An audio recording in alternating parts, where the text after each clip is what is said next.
A dull knife will ruin good food, and most people blame the knife when the real problem is they don't maintain the edge.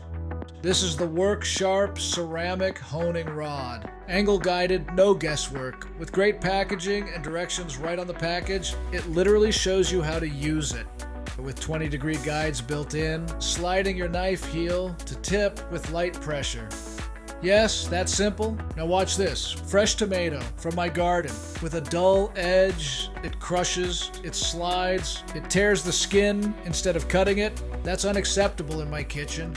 Honing doesn't grind steel away. It realigns the edge so the blade performs the way it should. Tip on the counter, rod vertical, blade in the guide, heel to tip, controlled strokes, 5 to 8 per side. Now watch the difference. Clean, effortless, precise. That's maintenance. That's control. That's how you treat your tools. Sharpen when needed, hone regularly. And that's how we keep blades working on The Road Eats. This is the road.